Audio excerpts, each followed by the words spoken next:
Thank you for having me today on the carrier Yorktown. I appreciate the opportunity to speak to you today regarding the proposal that we have for Charleston Harbor.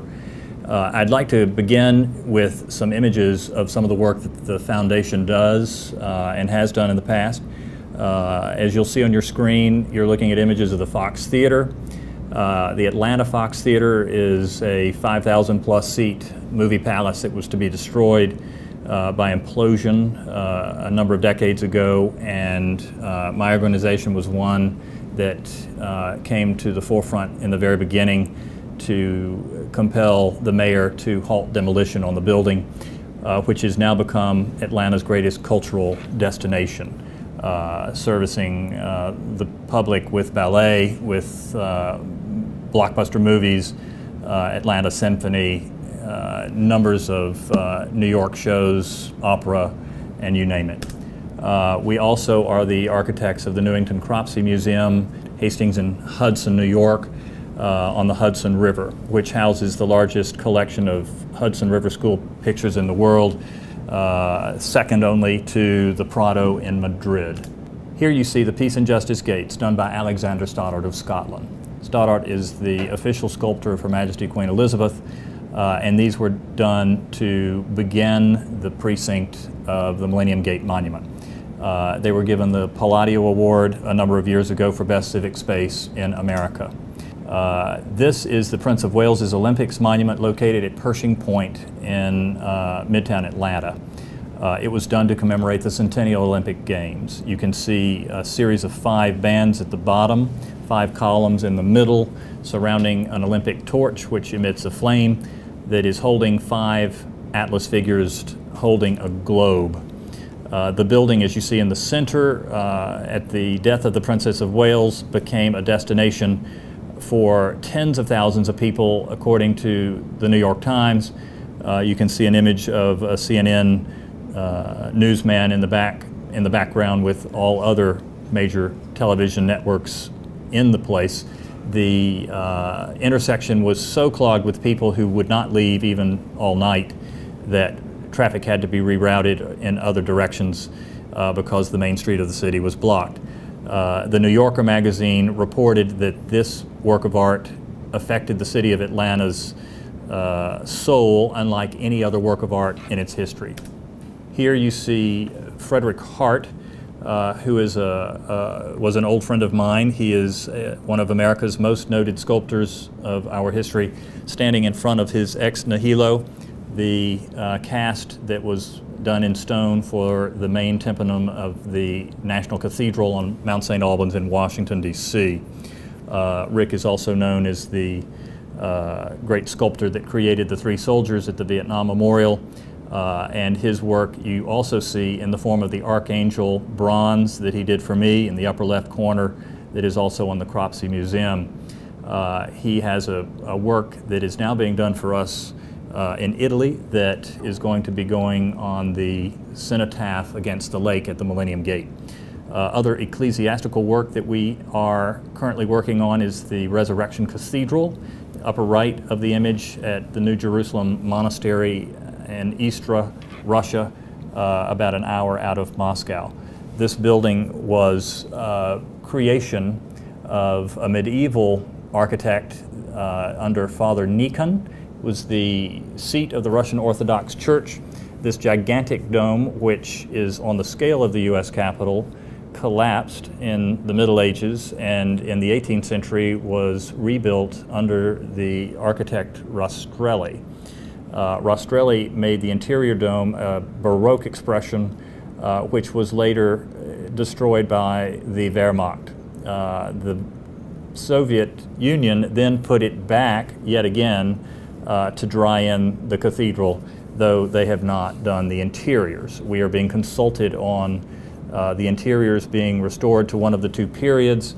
Because we are Rastrelli experts, according to the Kremlin, we are, of course, proposing that the Rastrelli restoration be returned. This is our Millennium Gate Museum in Atlanta, Georgia, which is our headquarters. It's 101 feet tall, and underneath has the most comprehensive Georgia Museum of History in the state of Georgia, including 5 period rooms from the 18th, 19th, and 20th centuries.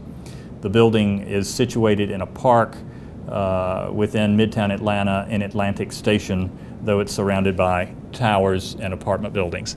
You see in the lower left the Midtown Atlanta and Buckhead Gateway obelisks, which is another memorial that we did, and then on the far right is the memorial to the Princess Royals, the Millennium Gate that she commemorated. Here is a pair of proposals that we have done for the Adams Memorial Library in Washington, D.C. The Capitol Grounds has one that proposes the Cicero ideal of a library in a garden, as was President John Adams' situation in Quincy, Massachusetts. The lower right is a proposal for Freedom Plaza for this library.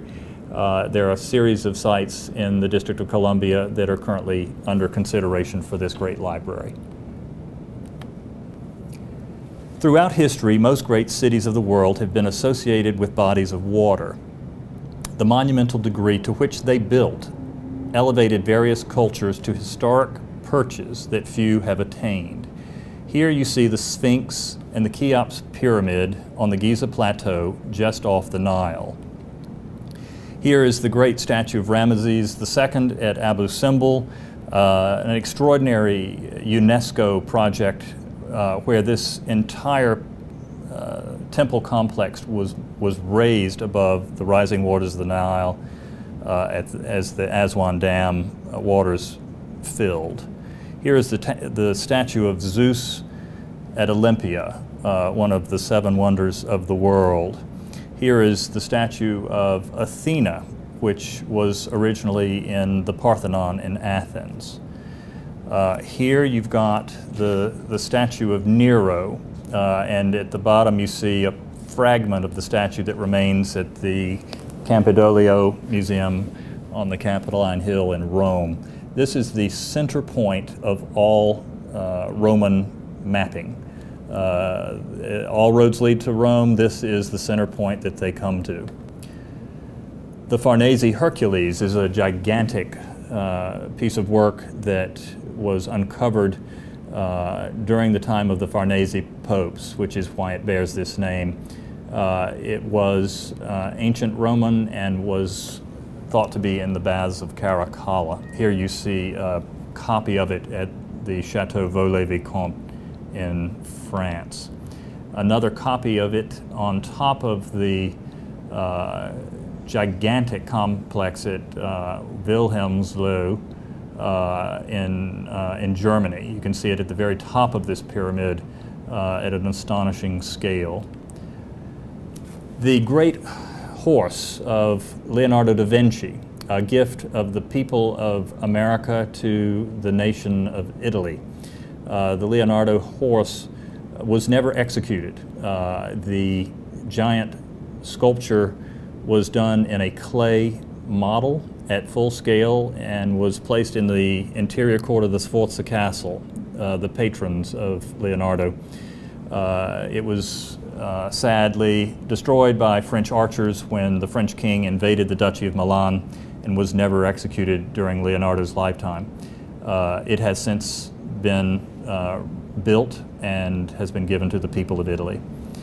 Here you have a gigantic sculpture embedded into the mountain in Afghanistan. This is the famous Buddha that was sadly thought to be a problem culturally